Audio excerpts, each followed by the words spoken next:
সুপ্রিয় শিক্ষার্থীরা কেমন আছো তোমরা? আশা করি সবাই খুব ভালোই আছো। ভালো থাকবে এটাই হচ্ছে আমাদের কামনা। আমি তোমাদের ট্রান্সফরমেশন পড়াচ্ছি। ট্রান্সফরমেশনের মধ্যে বেশ কয়েকটা নিয়ম আমি দিয়েছিলাম। এখন একটি গুরুত্বপূর্ণ নিয়ম নিয়ে কথা বলবো। ইনস্পাইট অফ এবং ডিসপাইট অর্থ হচ্ছে সত্ত্বেও। তার মানে বোঝা যাচ্ছে এটি বিপরীতমুখী কোনো কথা। তাহলে সবাই খুব নিয়ম সহকারে বোঝার চেষ্টা করো। একটি উদাহরণ দেখে নেই আমরা। In spite of his writing well, he didn't get good marks. In spite of his writing well, he didn't get good marks. তার ভালো লেখা সত্ত্বেও সে ভালো নম্বর পায়নি। এখানে এই সেন্টেন্সটি সিম্পল সেন্টেন্স। তোমাদেরকে বারবার বলে থাকি সিম্পল সেন্টেন্সের সবচেয়ে বড় বৈশিষ্ট্য হচ্ছে সিম্পল সেন্টেন্সে একটি মাত্র ফিনিট ভার্ব থাকে। এখানে একটি মাত্র ফিনিট ভার্ব আছে, ডিডন্ট গেট। তাহলে এই সিম্পল সেন্টেন্সটিকে আমরা কমপ্লেক্স করতে হলে, সবাই খেয়াল করো, কমপ্লেক্স করতে হলে ইনস্পাইট অফ অথবা ডিসপাইট এর পরিবর্তে আমরা দো অথবা অল দো বসাবো। কি বসাবো? দো অথবা অল দো বসাবো। কিসের পরিবর্তে? In spite of. আর ইনস্পাইট অফ না থাকলে ডিসপাইট থাকতে পারে। ডিসপাইট এর পরিবর্তে দুটোর যে কোনোটাই থাক না কেন তার পরিবর্তে আমরা কি বসাবো? দো অথবা অল দো। তারপরে তাহলে এখানে আমি বসালাম দো এর পরে আমাকে আনতে হবে সাবজেক্ট। তাহলে কে লিখেছিল এখানে সে লিখেছিল, তাহলে সাবজেক্ট হচ্ছে কি? হি। এখন তোমাদের এখানে ইনস্পাইট অফ রাইটিং ওয়েলও থাকতে পারে। কখনো কখনো এই হিজ রাইটিং ওয়েল হিজ নাও থাকতে পারে, আবার থাকতেও পারে।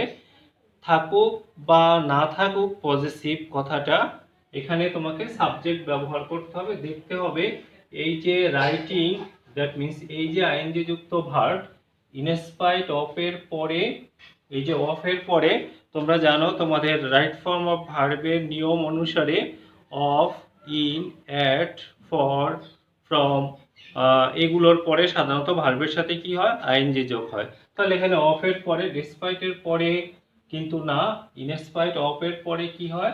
আইএনজি যুক্ত ভার্ব হয়। এই ভার্বের সাবজেক্ট কে, সেই সাবজেক্ট বসাতে হবে। তাহলে এখানে in spite of his writing well বা ইনস্পাইট অফ রাইটিং ওয়েল দুটোর যে কোনোটাই থাকতে পারে। যেটাই থাক না কেন, রাইটিং অথবা মানে ইনস্পাইট অফ থাকুক বা ডিসপাইট থাকুক, আর এখানে মানে পজিটিভ হিজ থাকুক বা নাই থাকুক না কেন, দেখা যাচ্ছে যে আইএনজি যুক্ত ভার্ব এর সাবজেক্ট কে। তো সাবজেক্ট হচ্ছে হি, আমাকে সাবজেক্ট আনতে হবে। তাহলে সাবজেক্ট আনলাম। এখন একটা বিষয় খেয়াল করো, এই সেন্টেন্সটি পাস্ট টেন্সের আছে। পাস্ট টেন্সে থাকার কারণে আমাকে এই যে আইএনজি যুক্ত ভার্ব আছে এটারও পাস্ট করতে হবে। তাহলে দো হি রোট ওয়েল, যদিও সে ভালো লিখেছিল, তাহলে কি আইএনজি যুক্ত ভার্বের পরিবর্তিত রূপ আনতে হবে। দ্যাট মিন্স ভার্বের যে কোনো ফর্ম আসতে পারে প্রিন্সিপাল ক্লজের ভার্ব অনুসারে। তাহলে এতটুকুই হচ্ছে বোঝার মেইন বিষয়। তাহলে কি ইনস্পাইট অফ বা ডিসপাইট এর পরিবর্তে দো বা অল দো বসাবো, তারপরে সাবজেক্ট আনবো, তারপরে আইএনজি যুক্ত ভার্বের পরিবর্তিত রূপ বসাবো। তাহলে দো হি রোট ওয়েল, বাকি অংশ লিখে দেব হি did not get good marks. He didn't get good marks. কমপ্লেক্সে তাহলে কি though although he wrote well he didn't get good marks, যদিও সে ভালো লিখেছিল সে ভালো নম্বর পায়নি। আর সিম্পলের অর্থ হচ্ছে কি তার ভালো লেখা সত্ত্বেও সে ভালো নম্বর পায়নি। এখন এটাকে যদি আমরা কম্পাউন্ড করতে চাই তাহলে প্রথমতই আমরা সাবজেক্ট আনবো। সাবজেক্ট কি? হি। তারপরে ভার্বের পরিবর্তিত রূপ দো হি রোট ওয়েল, যদিও সে ভালো লিখেছিল, সরি, দো। যদি কম্পাউন্ড করতে চাই তাহলে প্রথমত সাবজেক্ট, তারপরে ভার্বের পরিবর্তিত রূপ, এরপরে পরের অংশ লিখলাম ওয়েল, তার মানে হচ্ছে হি রোট ওয়েল, সে ভালো লিখেছিল, বাট অথবা ইয়েট। কি বললাম? বাট অথবা ইয়েট। দো মানে হি রোট ওয়েল বাট, এরপরে সাবজেক্ট দেওয়া যেতে পারে, নাও দেওয়া যেতে পারে। তাহলে he wrote well but he didn't get, বা he wrote well but didn't, but did not get good marks, good marks. তাহলে সবাই খুব মনোযোগ সহকারে বোর্ডের দিক খেয়াল করো। উদাহরণটি আমরা আরেকবার দেখে নিচ্ছি। ইনস্পাইট অফ অথবা ডিসপাইট যুক্ত সিম্পল সেন্টেন্সকে কমপ্লেক্স করতে হলে ইনস্পাইট অফ অথবা ডিসপাইট এর পরিবর্তে আমরা কি বসাবো? দো অথবা অলদো বসাবো। তারপরে আমরা সাবজেক্ট বসাবো। সাবজেক্টের পরে এখানকার যে ভার্ব থাকবে ওই ভার্বের পরিবর্তিত রূপ বসাবো। এরপরে বাকি অংশ ঠিক থাকবে। আর কম্পাউন্ড করার সময় আমাকে যে বিষয়টা খেয়াল রাখতে হবে, প্রথমত সাবজেক্ট আসবে, তারপরে ভার্ব আসবে এবং কমা উঠে বাট অথবা ইয়েট বসবে। তার মানে টোটালি অর্থ দাঁড়াচ্ছে তার ভালো লেখা সত্ত্বেও সে ভালো নম্বর পায়নি, যদিও সে ভালো লিখেছিল সে ভালো নম্বর পায়নি। তারপরে হচ্ছে সে ভালো লিখেছিল কিন্তু সে ভালো নম্বর পায়নি। আশা করি তোমরা নিয়ম এবং উদাহরণ দুটোই বুঝতে পেরেছ। এবারে আমরা আরেকটি উদাহরণ দেখে নিব, খেয়াল করো।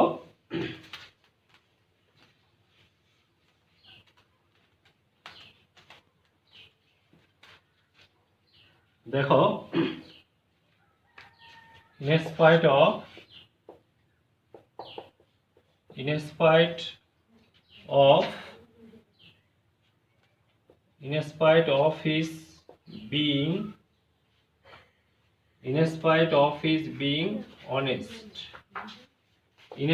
of his being honest, তার সৎ হওয়া সত্ত্বেও he was punished. In spite of his being honest, তার সৎ হওয়া সত্ত্বেও, বা in spite of his being innocent, যেটাই হোক না কেন, তার এখানে তাহলে কি হচ্ছে? তার সৎ হওয়া সত্ত্বেও he was punished, তাকে শাস্তি দেওয়া হয়েছিল। তোমরা জানো he was punished, এটা হচ্ছে প্যাসিভ ফর্ম। যাই হোক, খেয়াল করো, এটাকে যদি আমি কমপ্লেক্স করতে চাই তাহলে একটু আগেই তোমরা নিয়ম দেখেছো, in spite of এর পরিবর্তে কি বসাবো? অলদো বা দো। অলদো, এরপরে সাবজেক্ট হি, তারপরে বিং। এই বিং তোমরা বারবার বলে থাকি, এই বিং কি হয়ে যাবে? বি হয়ে যাবে, বি মানে ওয়াজ হয়ে যাবে। তাহলে অলদো হি ওয়াজ অনেস্ট, যদিও সে অনেস্ট ছিল, হি ওয়াজ punished,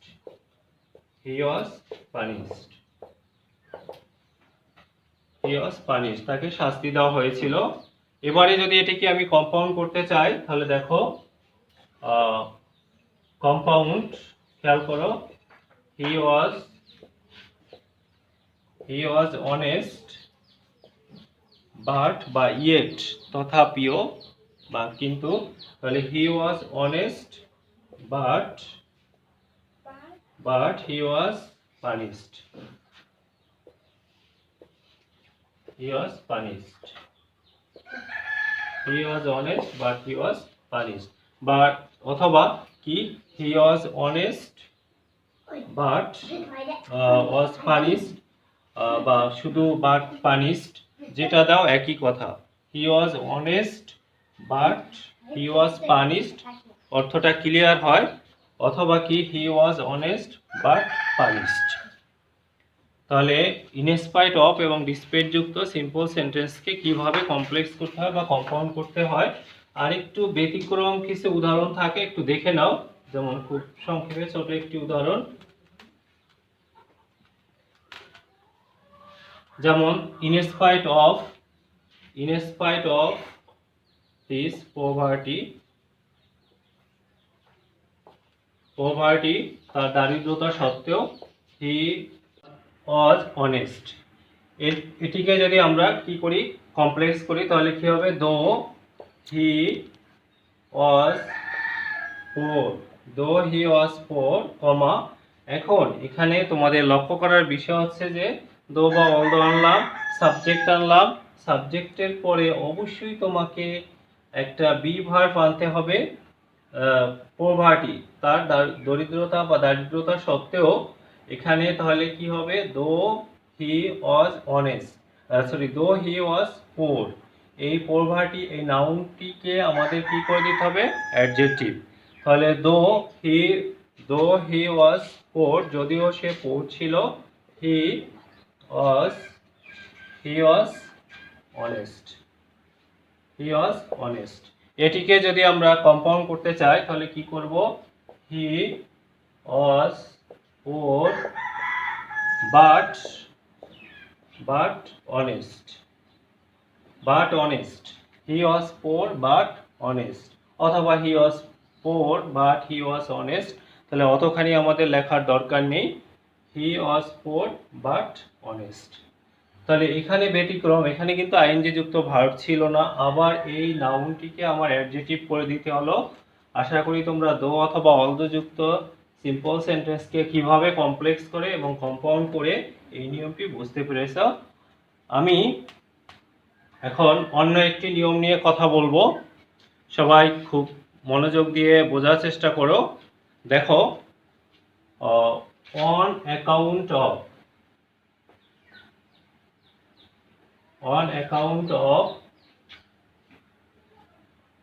due to owing to on account of due to owing to for এবং because of যুক্ত সিম্পল সেন্টেন্সকে কিভাবে কমপ্লেক্স করতে হয় এবং কম্পাউন্ড করতে হয়। তাহলে একটু দেখে নাও, একটি উদাহরণ আমরা দেখতেছি। Simple, he didn't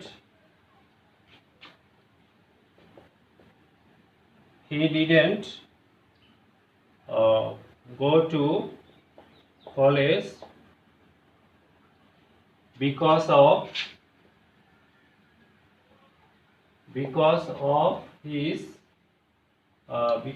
of his illness।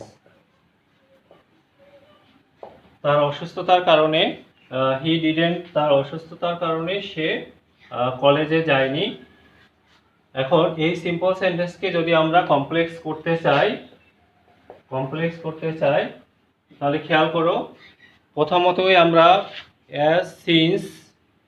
As অথবা সিন্স বসাবো। অসুস্থতার কারণে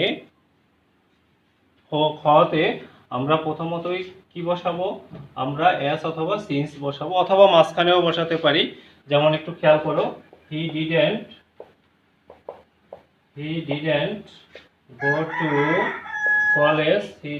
go to college because of, এর পরিবর্তে অ্যাজ অথবা সিন্স, যেহেতু এরপরে সাবজেক্ট হি ওয়াজ ইল, এখানেও এই নাউনটিকে আমার অ্যাডজেক্টিভ করে দিতে হবে। He didn't go to college, সে কলেজে যায়নি, অ্যাজ যেহেতু সে অসুস্থ ছিল। এখানে কিন্তু একটি মাত্র ফিনিট ভার্ব ছিল, ডিডেন্ট গো, কিন্তু যখন কমপ্লেক্স করলাম, তোমরা জানো কমপ্লেক্স সেন্টেন্সে একাধিক ফিনিট ভার্ব থাকে, ডিডেন্ট গো আর একটা হচ্ছে ওয়াজ। এরপরে আসো, এটাকে যদি আমরা কম্পাউন্ড করতে চাই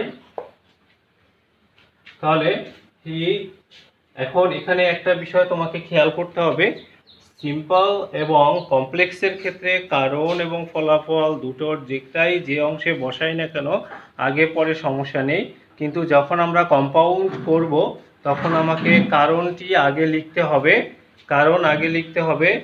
খেয়াল করো, হি he was ill, he was ill, he was ill and অথবা so বা and so তাহলে he was ill and so যে কারণে he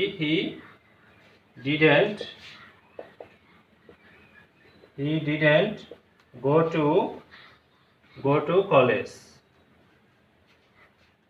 তাহলে he was ill and so বা শুধু so বা and দিলে শুধু didn't go to college তাহলে on account of due to owing to because of for যুক্ত সিম্পল সেন্টেন্সকে কিভাবে কমপ্লেক্স করতে হয় এবং কম্পাউন্ড করতে হয় আশা করি এই নিয়মটি তোমরা বুঝতে পেরেছো এবারে আমি আরেকটি উদাহরণ এবং নিয়ম দিচ্ছি খেয়াল করো দেখো প্রথমত একটা উদাহরণের মাধ্যমে আমরা বুঝে নেই সিম্পলে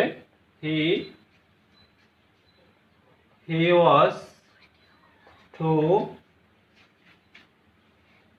intelligent he was too brilliant intelligent to get a plus he was too intelligent to get a plus সে এতটাই ইন্টেলিজেন্ট যে a plus পেতে পারে এখন এটাকে যদি আমি কমপ্লেক্স করি তাহলে দেখো he was to এর জায়গায় so বসাবো he was so intelligent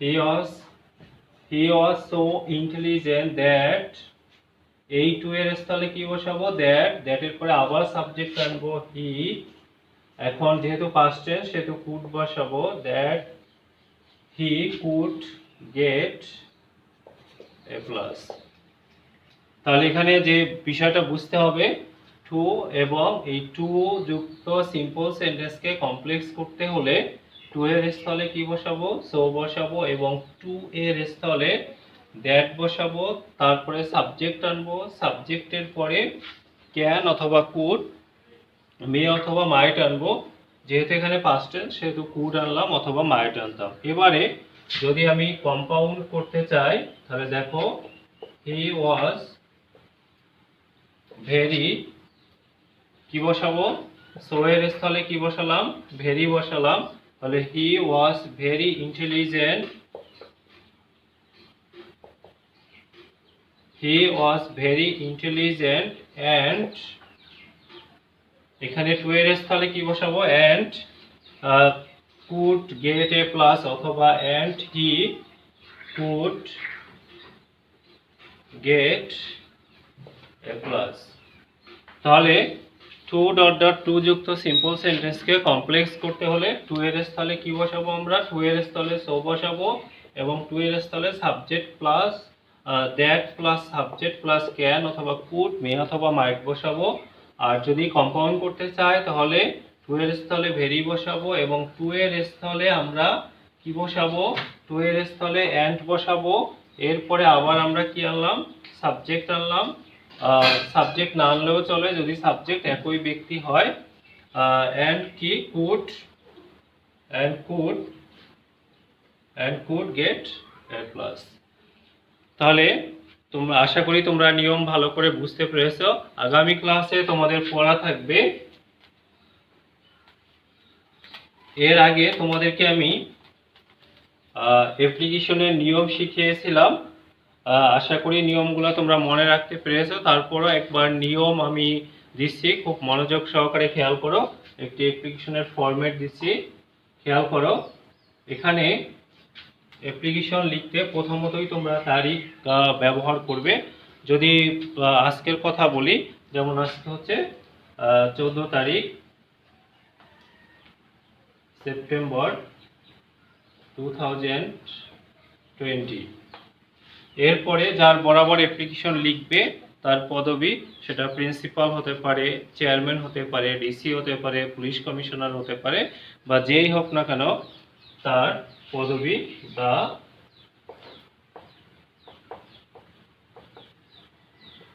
principal বানান যেন কখনোই ভুল না হয় তোমাদের কোশ্চেনের মধ্যেও প্রিন্সিপাল বানান থাকে ওখান থেকে দরকারে দেখে লিখবে PLE না, PAL।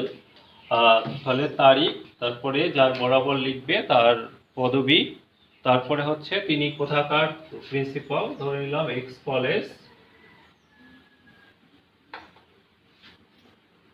X college.